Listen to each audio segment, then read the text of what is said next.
नमस्कार साथियों, न्याय के इस उत्सव में आप सबका स्वागत है।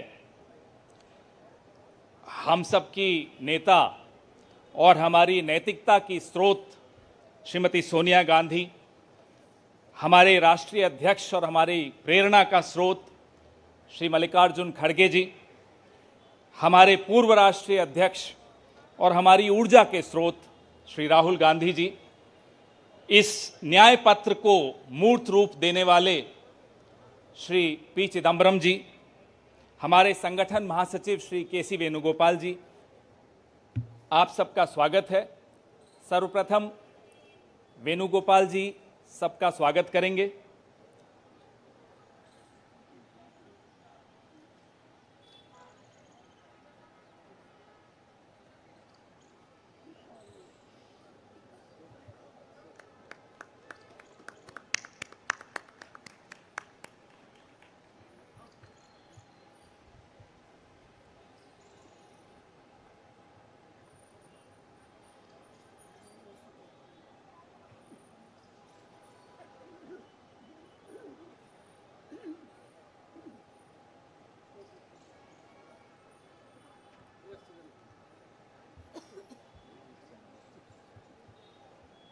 धन्यवाद वेणुगोपाल जी।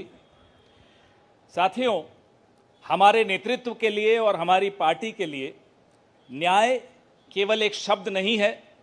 न्याय संघर्ष है, न्याय तपस्या है और न्याय हक है। सबसे पहले इस कार्यक्रम को आगे बढ़ाते हुए हम न्याय पत्र का विमोचन करेंगे, उसको जारी करेंगे। मैं माननीय कांग्रेस अध्यक्ष श्री मल्लिकार्जुन खड़गे साहब से आग्रह करूंगा कि वो न्याय पत्र को जारी करें।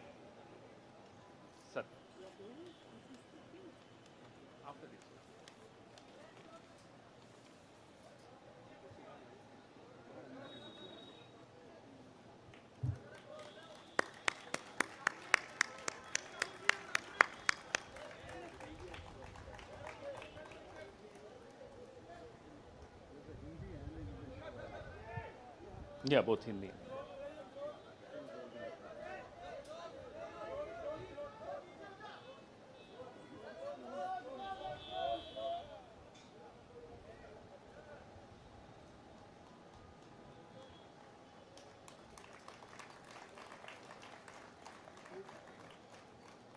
धन्यवाद। अब मैं मैनिफेस्टो कमेटी के अध्यक्ष श्री पी चिदम्बरम साहब से आग्रह करूंगा कि वो इस न्याय पत्र के विषय में कुछ इस पर प्रकाश डालें, आपसे चर्चा करें।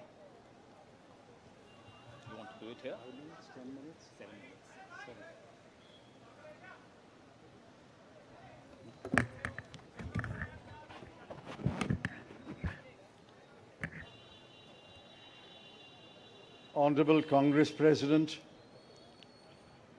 Honorable former Congress President Srimati Sonia Ji, Honorable former Congress President Shri Rahul Ji, General Secretary Shri K.C. Venugopal, members of the Congress Working Committee, senior leaders of the Congress,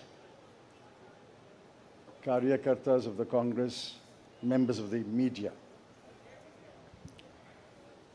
I'm thankful to the Congress President for releasing the Congress Manifesto for the 2024 elections. Earlier, the draft Congress Manifesto was thoroughly discussed in the Congress Working Committee. The recommendations of the members of the Congress Working Committee were taken into consideration, and with the final approval of the Congress President, some changes were made to the draft manifesto.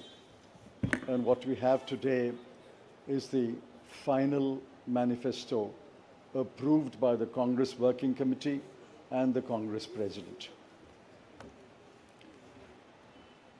The broad theme of the manifesto is justice.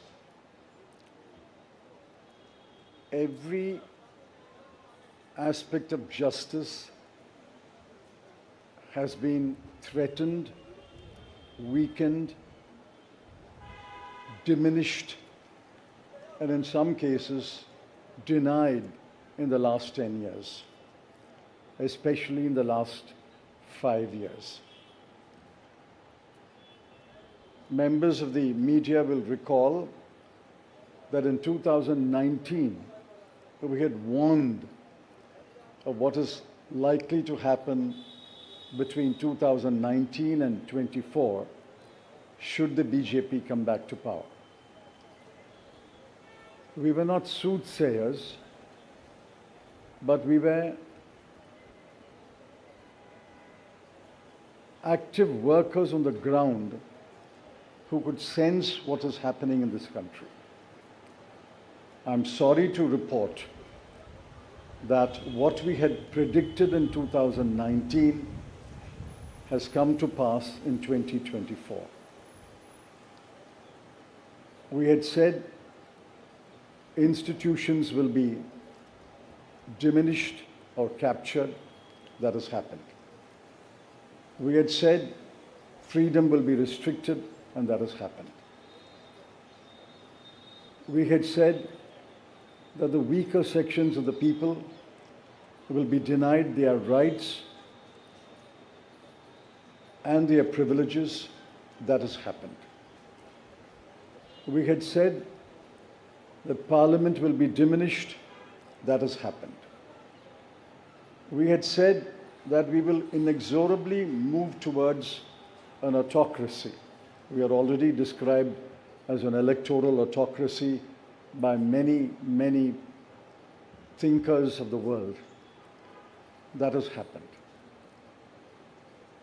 While we are unhappy that what we had predicted has happened, we have in this manifesto suggested bold measures to reverse the damage that has happened in the last 5 to 10 years. The overall theme of the Congress manifesto is 3 powerful words: work, wealth, and welfare. I shan't take long. I'll explain each word in one sentence. Work means we must create jobs. If anybody had any doubt, read the report of the ILO that was released 10 to 15 days ago. The government came up with a lame defense through the chief economic advisor, but the defense only made it worse. The ILO report shows that unemployment has assumed monstrous proportions in this country. Yesterday, the media carried a report that 30% of the outgoing class in the Indian Institutes of Technology, the premier institutions of our country, are unemployed. They have not been placed. Jobs, jobs, jobs is a cry everywhere in India. Work encapsulates that section on work. The sections on work encapsulates what we will do to create jobs. The second is wealth. Wealth must be created before it is distributed. On the contrary, the 5 years of the Modi government shows that wages have been stagnant in this country. The average income of the bottom 50% has either remained stagnant or diminished or decreased for the bottom percentiles. We have to create wealth, and that can only be created by growth. The UPA government delivered 8.5% growth in its first term, 2004 to 2009. And over a 10-year period, Dr. Manmohan Singh's government delivered 7.5% growth. Even the futile attempt by the BJP government to revise the figures made it 6.7%. But over the last 10 years, the average growth is only 5.8, and if you count the year that ended on 31st March, given the inflated figures, it will still be 5.9. The difference between 7.5 and 5.9 may appear to be trivial, 1.6%, but it's not a trivial difference. It is the difference that makes between a moderately slowing economy and a robust economy. So the second broad theme is wealth. We have to create wealth, which means we must have investment, capital investment, private investment, government investment, and foreign investment. Once we create jobs and once we set in motion policies that will create wealth, this country will go back to the high growth path of the UPA governments. The third section, which addresses many aspects of justice, is welfare. So work, creating wealth, which results in welfare. The welfare of whom? I have always accused the BJP government, the Modi government, is a government of the rich, by the rich, and for the rich. This government is driven only by the interests of the top 1% of this country. But we have to look at the bottom 50%. The bottom of the pyramid, the bottom 50% is as important as those who are well off. And in the bottom 50%, as we go down the ladder, the bottom 20% are extremely poor. It has been estimated that 23 crore people are still poor in this country. UPA government lifted 24 crore people out of poverty. And we promise that if the Congress or a Congress-led government comes to power in 2024, we will lift 23 crore people out of poverty in the next 10 years. That's possible, it's doable, and I conclude by saying the Congress has done it before and we can do it again. I appeal to all of you to spread the message of this manifesto to the nook and corner of this country and ask the people to vote for the hand symbol and to vote for all our allied parties throughout this country. Thank you.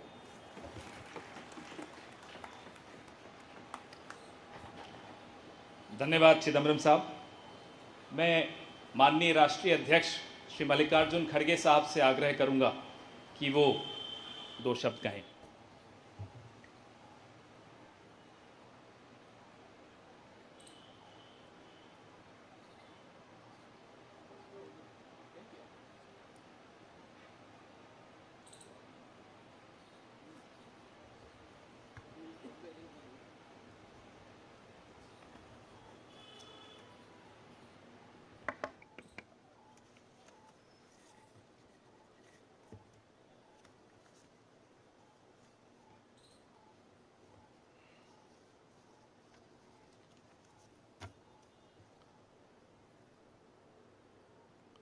आज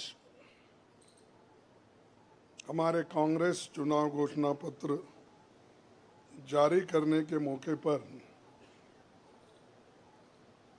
कांग्रेस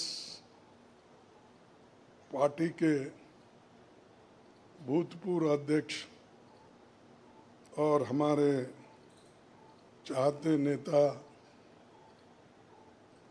श्रीमती सोनिया गांधी जी और भूतपूर्व अध्यक्ष श्री राहुल गांधी जी और यहाँ पर पधारे हुए हमारे कांग्रेस पार्टी के सभी नेतागण और खासकर इस जो घोषणा पत्र को तैयार किए श्री पीसी चिदम्बरम जी, केसी वेणुगोपाल जी और सारे वर्किंग कमेटी के मेंबर्स, मीडिया के मेरे दोस्तों, आज मुझे ये भी याद करना है कि बाबू जगजीवन राम का जन्मदिन भी है। और जो बाबू जगजीवन राम हमारे पार्टी में बहुत साल तक 1947 से लेकर 1984 तक 1984 तक वो इस पार्टी में रह के काम किए। फिर जो कुछ उनका कंट्रीब्यूशन था, ये बड़ा कंट्रीब्यूशन मिनिस्ट्री में उन्होंने किया। ऐसे दिन आज हम ये घोषणा पत्र गरीबों के लिए हम अर्पित कर रहे हैं। आज भारतीय राष्ट्रीय कांग्रेस के 2024 के लोकसभा चुनाव का घोषणा पत्र जारी किया जा रहा है।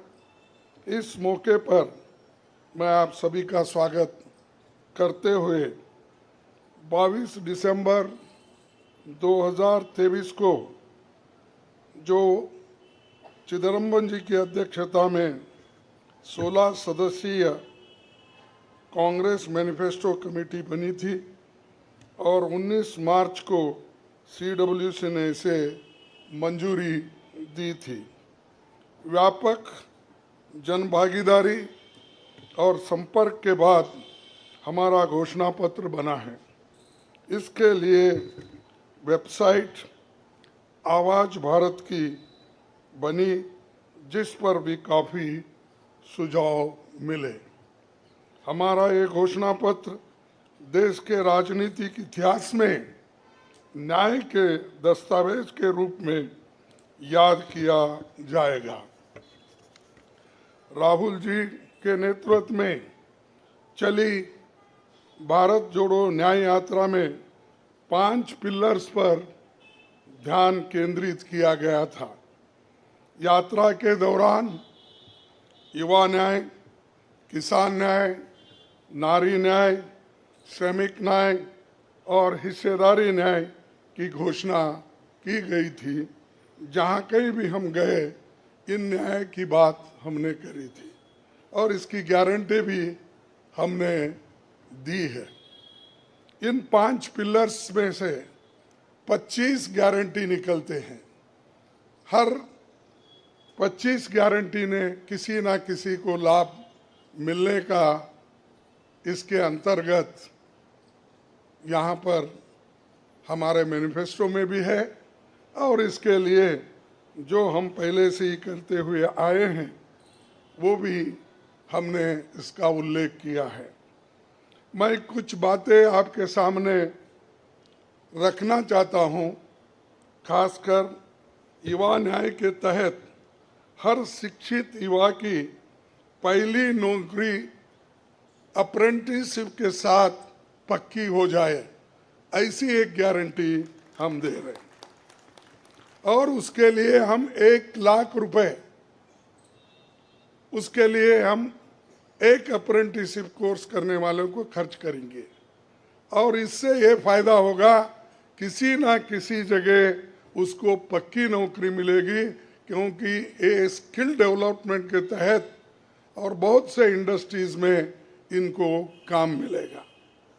नारी न्याय के तहत गरीब परिवार की महिला को सालाना 1 लाख की मदद देंगे। कोई तालियां नहीं बजा रहे, क्या बात है। गरीब परिवार की महिला को सालाना 1 लाख की मदद देंगे और किसान न्याय के तहत किसानों की कर्ज माफी और MS की कानून की गारंटी भी हम देंगे।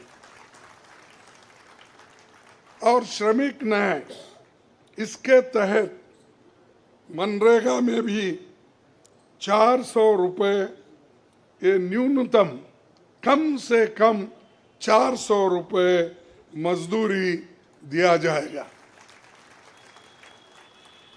हिस्सेदारी न्याय में सामाजिक आर्थिक समानता के लिए हर व्यक्ति और हर वर्ग की गिनती या जातीय जनगणना होगी, जिससे सबको फायदा हो गया, या किसी के फॉर में किसी के अगेंस्ट में ये नहीं है कि हालात को समझने के लिए ये जातीय जनगणना करेंगे, जैसा कि SC/ST की जातीय जनगणना होती है।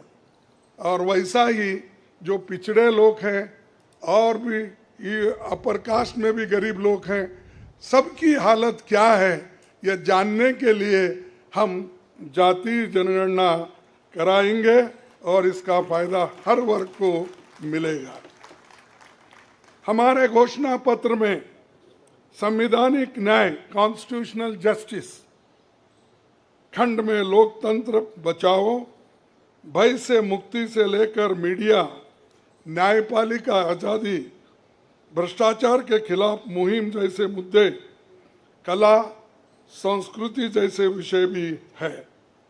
आर्थिक न्याय इकोनॉमिक जस्टिस खंड में आर्थिक नीतियों, बेरोजगारी, टैक्सेशन और टैक्स रिफॉर्म्स, ये सारी चीज़ें उसमें हम लाएंगे। इंडस्ट्री और इंफ्रास्ट्रक्चर पर ठोस काम हम करेंगे। राज्य न्याय जस्टिस फॉर द स्टेट्स में संघीय विकास पूर्वोत्तर भारत पर रोशनी हम डाले हैं, और जहाँ कहीं भी फेडरल स्ट्रक्चर को धोखा होगा, हम उस वक्त अपनी आवाज़ उनके साथ भी उठाएंगे, और जब हमारी गवर्नमेंट आएगी तो उनको बराबरी का हिस्सा देंगे, और ताकि वो पैसे के लिए तरस ना हो, चाहे वो ड्रॉट हो, फ्लड हो, डिसास्टर्स हो, इसके लिए नेचुरल डिसास्टर, इन सब के लिए फेडरल गवर्नमेंट को कानून के तहत जो मदद मिलना चाहिए वो हम जरूर उनको दिलाएंगे।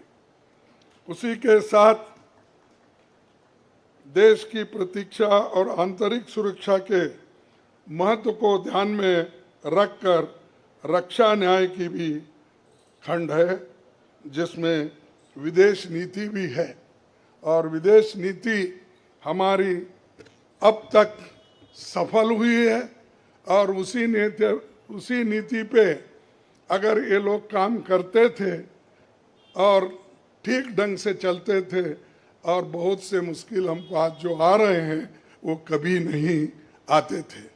तो इसीलिए हम अपना रक्षा न्याय का देश की रक्षा के लिए पूरा हम काम करेंगे।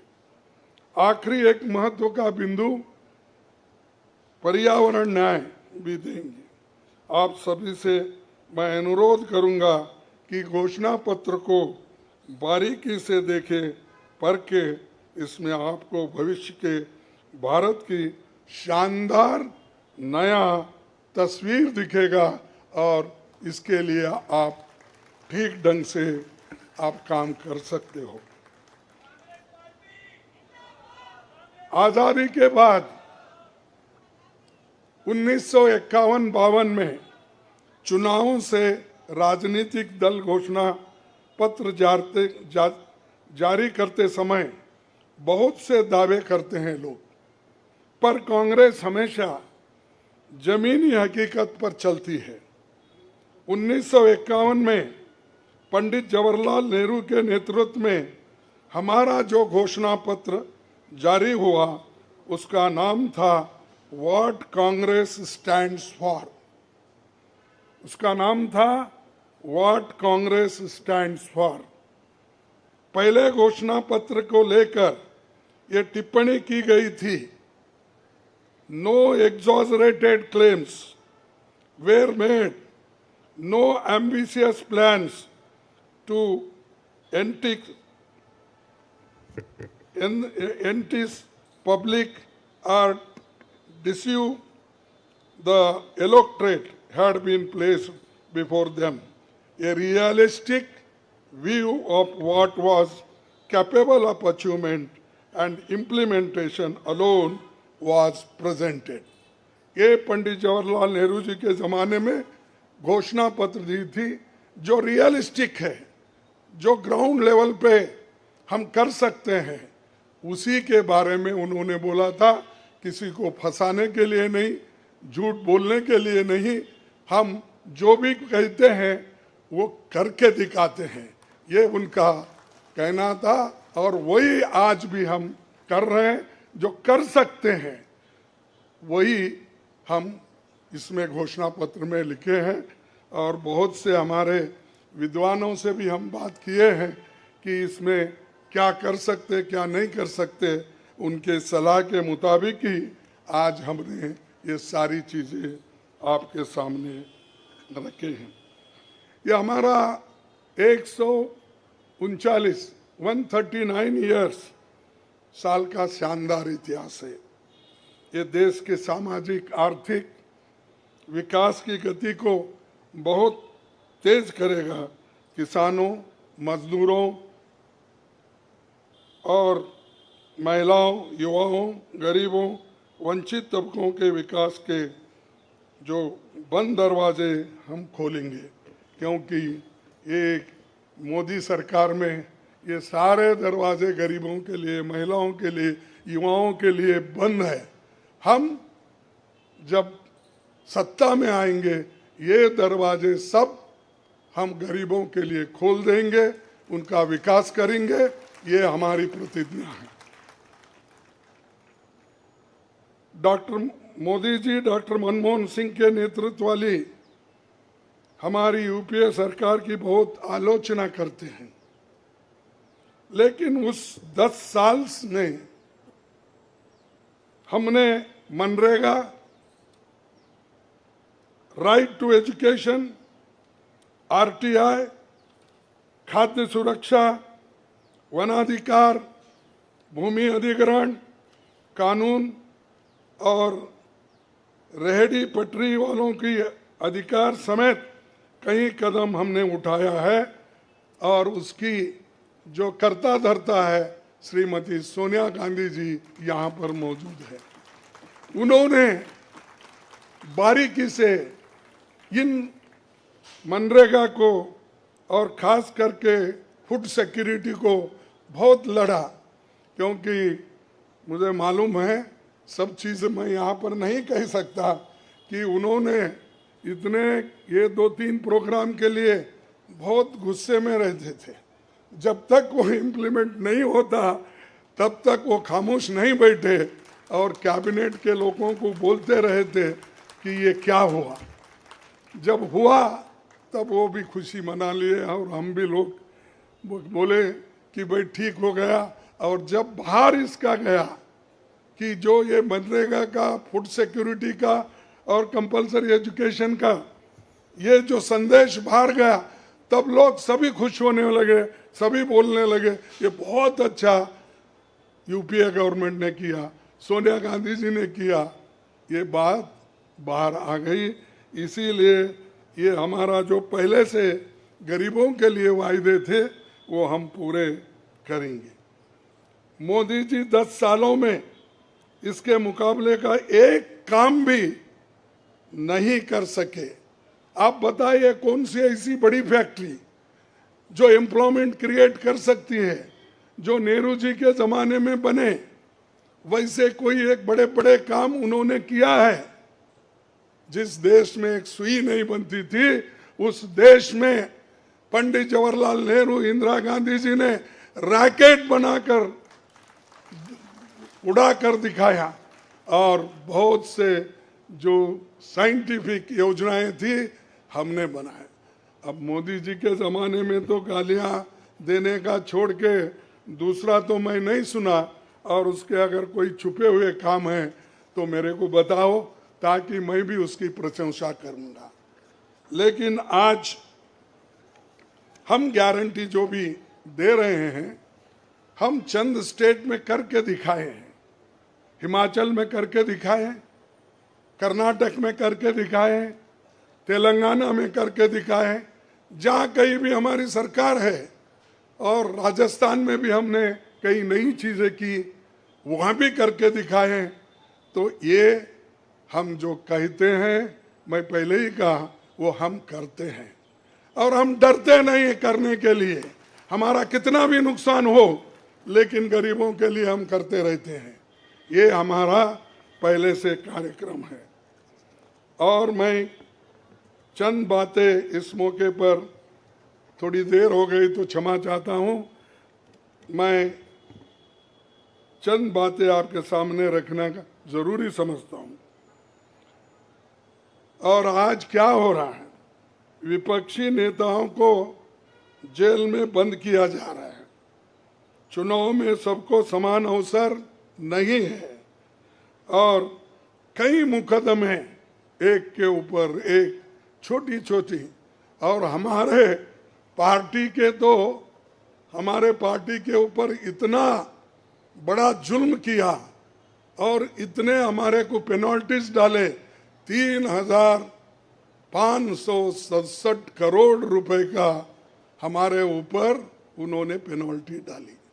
क्या ये लेवल प्लेइंग ग्राउंड है? और ये हमारे ऊपर आज हो रहा, कल मीडिया के ऊपर होगा, मीडिया हाउसेस के ऊपर होगा, सबके ऊपर होगा। तो इसीलिए इसको, इस देश के डेमोक्रेसी को बचाना है, संविधान को बचाना है। इसलिए हम सब लोग, देश के लोग एक होना चाहिए और लड़ना चाहिए। और जो ऑटोक्रेटिक मोदी साहब है, उनको हटाना चाहिए। ये मेरा आपसे विनती है। जब तक आप ये काम नहीं करेंगे, तब तक हम सिर्फ बातों से नहीं होगा। आप लोग घर घर जाके, और हमारी गारंटी कार्ड जो है, इन गारंटी कार्डों को घर घर तक पहुंचाने का काम हमारे कार्यकर्ता करें। जब तक आप घर घर नहीं जाएंगे, वोटर से नहीं मिलेंगे, कुछ भी होने वाला नहीं है। सिर्फ स्लोगन से या मेरे भाषण से कुछ बदलाव होने वाला नहीं। बदलाव होगा तुम जनता से जब मिलेंगे, घर घर जाएंगे, महिलाओं से मिलेंगे, युवाओं से मिलेंगे, और जितने भी हमारे पेरेंट्स हैं, बड़े हैं, उनसे मिलके, किसानों से मिलके आप लोग काम करेंगे, तभी हम कुछ हासिल कर पाएंगे। तो इसीलिए मैं आपसे विनती करूंगा, ये काम हमारा आप करेंगे और इस ऑटोक्रेटिक सरकार को हटाने के लिए आप काम करते रहेंगे। अब बीजेपी का तो ऐसा है, चंदा दो धंधा लो, चंदा दो धंधा लो, कॉन्ट्रैक्ट लो, पैसे दो। तो उन्होंने काम किया और वो कहते हैं कि भ्रष्टाचार मिटाऊंगा। अरे भाई, 25 लोग हमारे बड़े बड़े नेताओं को आपने लिया और 25 नेताओं में 2 को तो एक पूरा एक्सोनरेट किया और 23 लोगों को फिर उनको भी एक्सोनरेट किया। अरे शाह साहब के वॉशिंग मशीन में इतने लोग जो भी जा रहे हैं क्लीन होके आ रहे हैं, और भ्रष्ट लोग तुम्हारे साथ है, बदनाम हमको कर रहे हैं। मेरे पास तो नहीं है ना, मेरे पास जब तक थे तो आपने बोला वो भ्रष्ट है, फिर आप वो क्लीन कैसा हो गए, प्रामाणिक कैसा हो गए, ठीक कैसा हो गए? तो ये खुद ही इधर डराते हैं, उधर सब चोरों को लेते हैं। तो ये मेरा कहना है। इसीलिए आप इस बात को सोचिए, और हम सालों से गरीबों की सेवा करते हुए आए हैं, आगे भी हम करते रहेंगे। और जितने भी उन्होंने काम किया, मैं यहाँ गिनता नहीं, क्योंकि रेलवे में क्या किया, इन्फ्लेशन का क्या किया, अनएम्प्लॉयमेंट का क्या किया, ये सारे अगर बोलते कहूँ तो आप भी थक जाएंगे। तो इसीलिए मैं ज़्यादा नहीं बोलता, आप सबको मालूम है, और हमारे पूरे इलेक्शन मैनिफेस्टो में वो चीज़ वहाँ पर है। इसीलिए आप तमाम को मैं धन्यवाद अर्पित करता हूँ कि आप ऐसे वक्त जो हमको साथ दे रहे हैं, जिस वक्त लोग डर डर के चंद लोग भाग जा रहे हैं। वो डरने वाले कौन है? जो आदमी कुछ चोरी करता है वही डरता है। जो आदमी ठीक है, अपने उसूलों पे खड़ा है, उसको कोई नहीं डराता।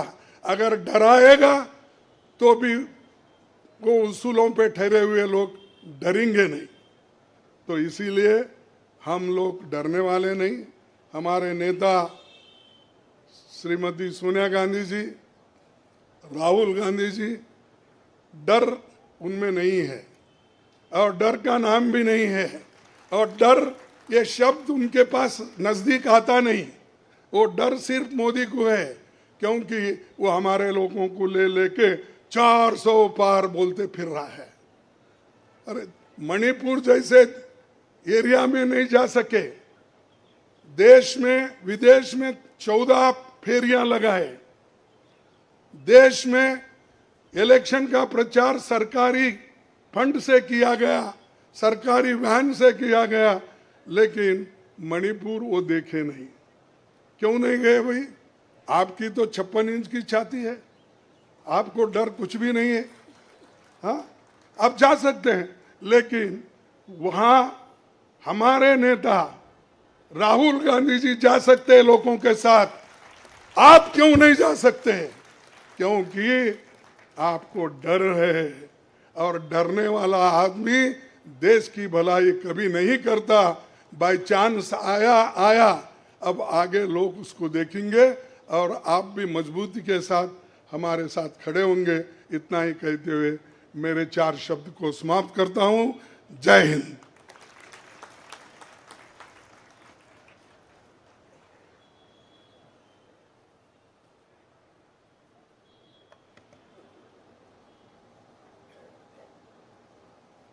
धन्यवाद खड़गे साहब।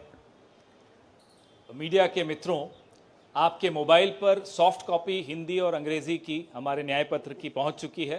कार्यक्रम के पश्चात उसकी फिजिकल कॉपी भी आपको दे दी जाएगी। कार्यक्रम को आगे बढ़ाते हुए अब 10 मिनट आपके सवाल जवाब होंगे और इसमें अनुशासन रखिएगा। सबसे पहले एजेंसीज को मौका दिया जाएगा, तो एएनआई सबसे पहले अपना सवाल पूछे।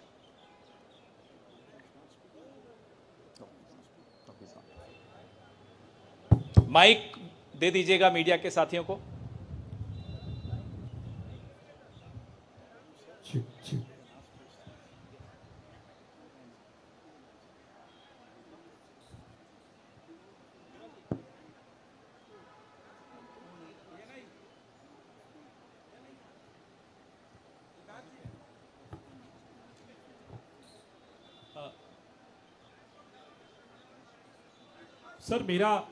सर मैं सिद्धार्थ हूँ एएनआई से। सर मेरा सवाल ये है कि आप लोगों ने एक प्रॉमिस किया है अपने मैनिफेस्टो में कि जो लोग पार्टियां छोड़कर जाते हैं, चुने हुए लोग, उनके लिए आप अमेंडमेंट करेंगे, 10th शेड्यूल में डालेंगे कि ताकि उनकी मेंबरशिप अपने आप बर्खास्त हो जाए। क्या इस तरीके की परिस्थितियां जो आज बन रही है, खासकर आपकी पार्टी इसको देख रही है, इसको ध्यान में रखते हुए आप लोगों ने मैनिफेस्टो में इसको डाला है?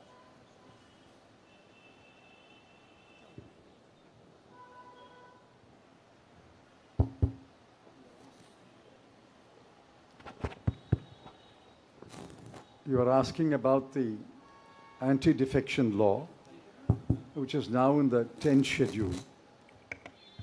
Over the years, political parties, especially defectors, have exposed the limitations of the 10th schedule.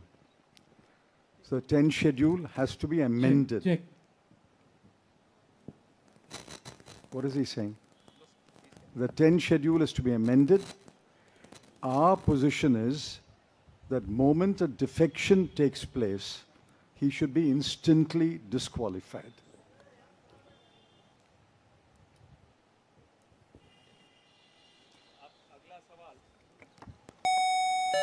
अगला सवाल PTI.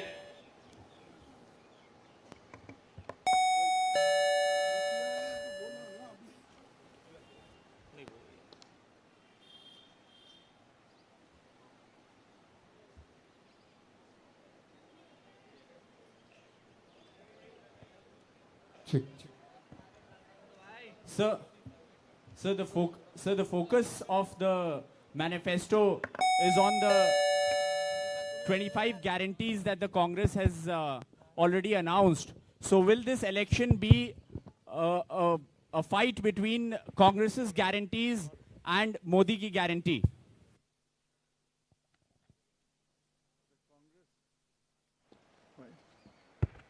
The Congress guarantees are concrete guarantees.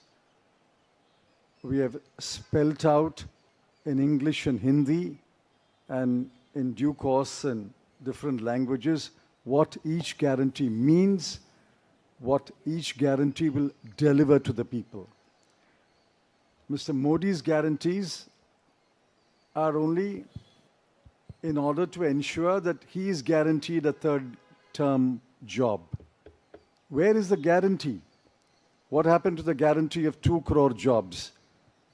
What happened to the guarantee of 15 lakhs in the account of every Indian? What happened to the guarantee of doubling farmers' income? What happened to the guarantee of raising India's GDP to 5 trillion? I can offhand narrate at least 50 such promises of Mr. Modi. Mr. Modi's promises are empty promises. Our 25 guarantees are concrete guarantees.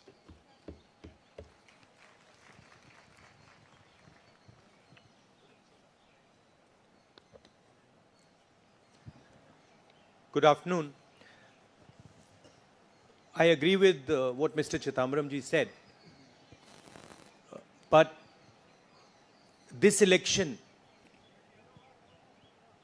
is about those who are trying to destroy the Constitution and destroy democracy in this country versus those who are trying to protect the Constitution and protect democracy in this country. We do believe that it is very important, once this fight is won, that we look after the interests of the vast majority of our people, that India is not run for 2 or 3 large conglomerates, large businesses, that it is run for the vast majority of people, that we are not a nation of monopolies, we are a nation where there is fair competition among businesses. So I think it's important to understand that this election is a fundamentally different election. I don't think democracy has been as much at risk, the Constitution has been as much at risk as it is today. In Hindi, sir. ये जो चिदम्बरम जी ने कहा उससे मैं सहमत हूं, मगर ये जो चुनाव है ये लोकतंत्र को और संविधान को बचाने का चुनाव है। एक तरफ एनडीए नरेंद्र मोदी जी जो कॉन्स्टिट्यूशन पर आक्रमण कर रहे हैं, लोकतंत्र पर आक्रमण कर रहे हैं, इंस्टीट्यूशंस को कैप्चर कर रहे हैं, और दूसरी तरफ इंडिया अलायंस जो कॉन्स्टिट्यूशन की रक्षा करता है, लोकतंत्र की रक्षा करता है। तो ये चुनाव इन दोनों फोर्सेस के बीच में है। धन्यवाद। मौसमी सिंह, आज तक।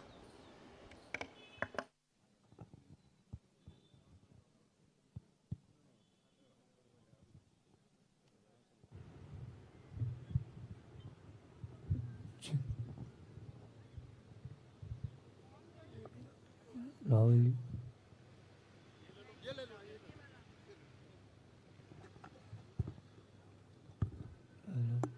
हेलो, मेरा सवाल मैडम सोनिया गांधी से है। मैम, अगर आपसे सवाल, राहुल जी, आपने ओपीएस को लेके लगातार जो है झंडा बुलंद किया है। तमाम सरकारें आपकी, उन्होंने ओपीएस का वादा किया था। चिदम्बरम साहब, you had promised OPS and in Himachal and Rajasthan you implemented OPS, but in the manifesto the OPS scheme is missing. So is there a reflects, is there a introspection that it's not viable economically? Is it that? It's not missing as such. It's very much on our minds. But please remember the developments that have taken place in the last 4 months. The government has appointed a committee headed by the Finance Secretary to review the NPS and the demand for OPS and to find a way in which the objectives of OPS can be financed by a funded pension scheme. Which means the government has come around to the point of view that while the OPS delivered benefits to the pensioners, the NPS made it sustainable. Now a committee has been appointed under the Finance Secretary, and unless we receive the report of that committee and review it, it would be premature to take a stand on the OPS-NPS controversy. It's very much on our minds, and we will come out with our position once the committee's report is received.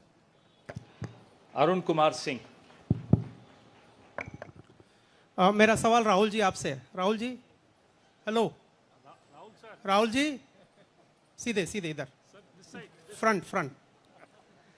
सवाल आपसे यह है कि 2014 में जैसे ही मोदी सरकार आई थी, आपने एक बयान दिया था और आपने ये कहा था कि देखते जाइए धीरे धीरे कॉन्स्टिट्यूशनल इंस्टीट्यूशंस जितने भी हैं देश पे, उस पे आरएसएस और बीजेपी का कब्जा हो जाएगा। अब आप ये कह रहे हैं कि हो चुका है और आप कह रहे हैं कि हम कानून भी लाएंगे। क्या आपको ऐसा नहीं लगता राहुल जी कि ये जब आप करेंगे तब बीजेपी आपके ऊपर ये आरोप लगाएगी कि चूंकि केसेस जो है या पूछताछ विपक्ष के नेताओं से ज्यादा हुई, इसलिए ये प्रतिक्रिया में लाया गया रिएक्शनरी लॉज अमेंडमेंट होंगे ये?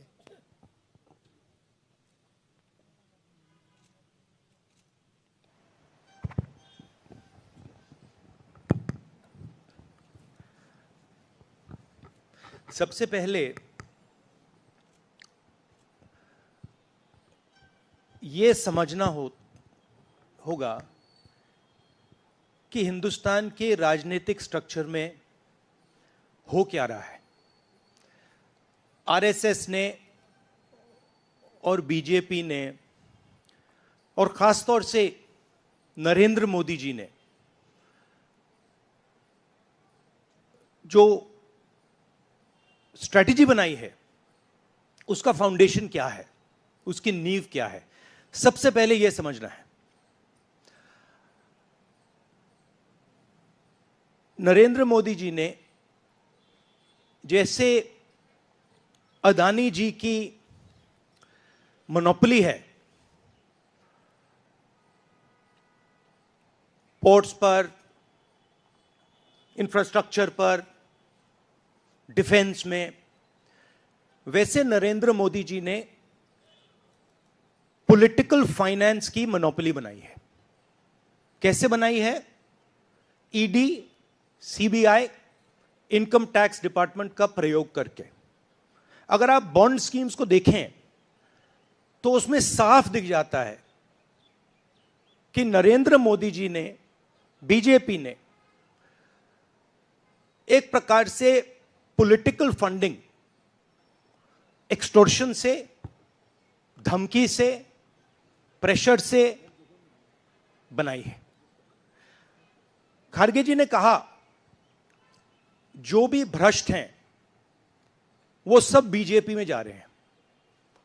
उसका कारण है क्योंकि नरेंद्र मोदी जी चाहते हैं कि पॉलिटिकल फाइनेंस की मोनोपोली उनके हाथों में हो।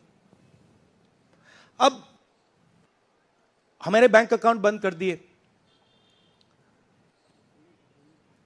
हमारे पास ओरिजिनल रास्ता जो था वही हमारा रास्ता है। हम जनता के साथ जाकर मिलकर उनके लिए लड़ते हैं। ये जो मैनिफेस्टो बना है,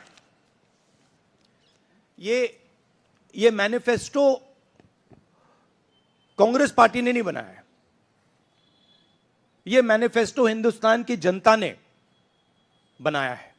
हमने सिर्फ इसको लिखा है, ठीक है। और हमने सिर्फ इसको लिखा है, जो किसानों ने हमें बताया, खारगे जी को बताया, मुझे बताया, बाकी नेताओं को बताया, वो हमने लिखा है। चाहे वो रोजगार की बात हो, चाहे वो कॉन्ट्रैक्ट लेबर की बात हो,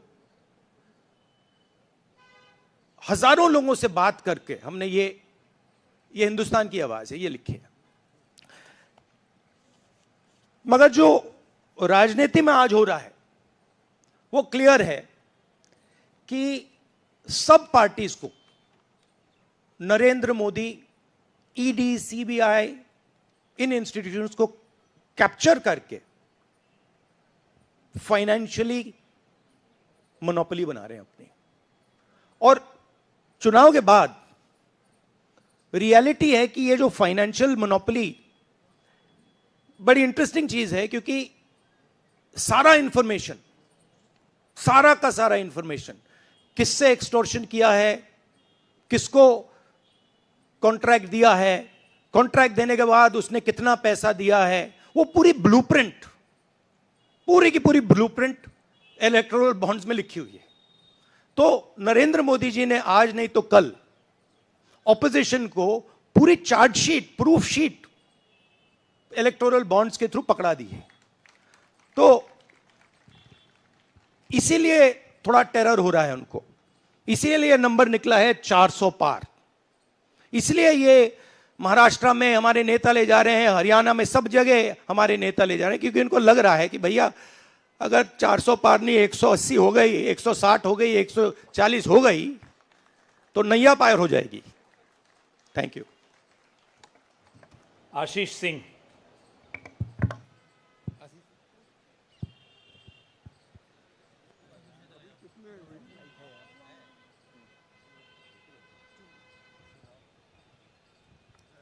राहुल जी, लास्ट टाइम पिछले लोकसभा चुनाव में राहुल जी आपने मुझे याद है कहा था, you were convinced that time कि मोदी जी जा रहे हैं, मोदी जी का वक्त ख़त्म हो गया है।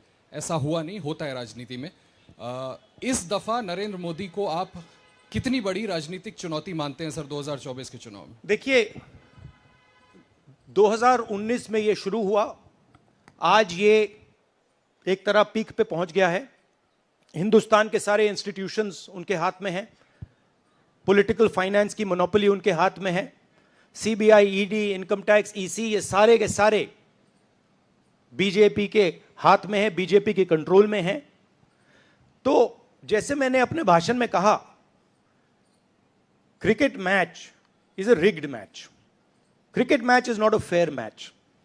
उसमें चाहे सोशल मीडिया की बात करें, आप हमारे नेताओं के, ऑपोजिशन नेताओं की सोशल मीडिया देख लीजिए, मेरा यूट्यूब देख लीजिए, मेरा फेस टाइम देख लीजिए, फेसबुक देख लीजिए, इंस्टाग्राम देख लीजिए, तो ये सारा का सारा स्ट्रक्चर कंट्रोल्ड है, रिग्ड है। इसलिए बहुत जरूरी है कि जनता इस बात को समझे कि ये नॉर्मल चुनाव नहीं है, ये लोकतंत्र को बचाने का, संविधान को बचाने का चुनाव है, और इसको लड़ना और जीतना बहुत जरूरी है। ये चुनाव 2-3%, 5% और बाकी हिंदुस्तान के बीच में चुनाव है। और जो बाकी हिंदुस्तान चाहता है वो इस मैनिफेस्टो में है, और जो 2% चाहता है, जो अदानी जी चाहते हैं, वो आप उनका मैनिफेस्टो देख लीजिए, आपको पता लग जाएगा, उसमें उनकी रिक्वेस्ट लिस्ट पूरी की पूरी आपको मिल जाएगी। Thank you. आखिरी सवाल Kumar Vikrant Singh.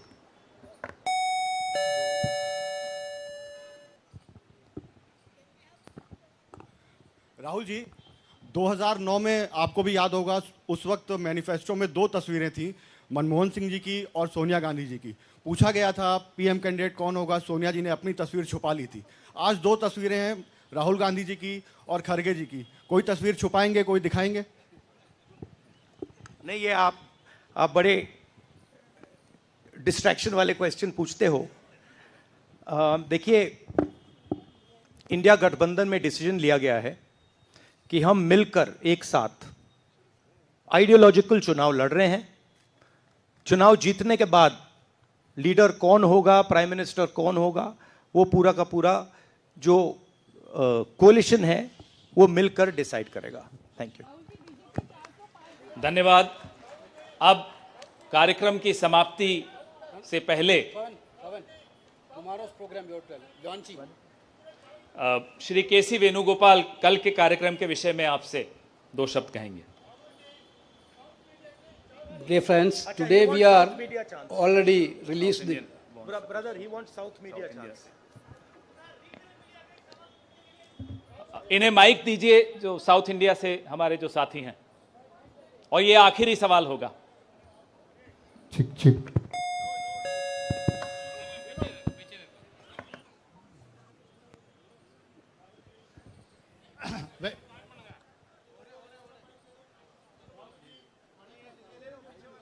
Vanakkam. South India's mic is not on, brother. But you have a very strong voice. You can speak without the mic. Sir, Vanakkam. Vanakkam. Venkatraman from Dinamalar from Tamil Nadu. Advance congratulations to the Congress party, which is due to this serious campaign by the DMK party and Congress leaders. You are going to get 10 out of 10 seats from Tamil Nadu in the forthcoming parliament election. Do you think the same trend will you expect from the across the country? Well, you know, I'm not a soothsayer. Unlike many political commentators, I can't predict the future. But what I'm confident of is that this is a much closer election than is being propagated by the media. It is a close election, and we are going to fight an excellent election, and we are going to win the election. Thank you. Please do remember one thing. Please do remember that there was a similar feeling being generated by the press when Mr. Vajpayee was Prime Minister. There was the India Shining campaign. So we have a similar idea being propagated. India Shining with 2-3 new dimensions. International dimension, all sorts of new dimensions. Full support by the monopolists in the country. But do remember what happened to the India Shining campaign.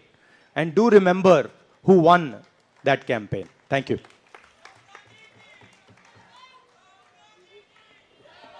Dear friends, today already we released the Congress Manifesto of 2024. Tomorrow in 2 places we are launching the manifesto with huge rallies. One is in Jaipur. Tomorrow morning the manifesto launching will take place in Jaipur. And second rally of launching the manifesto will take place in Telangana, Hyderabad in the evening. There were 2 programs tomorrow. One is in Rajasthan, one is in Telangana for launching the manifesto. I once again thanking all of you for participating in this event. Thank you Venugopal ji. अब सेवा दल के साथियों से आग्रह है कि वो राष्ट्रगान शुरू करें।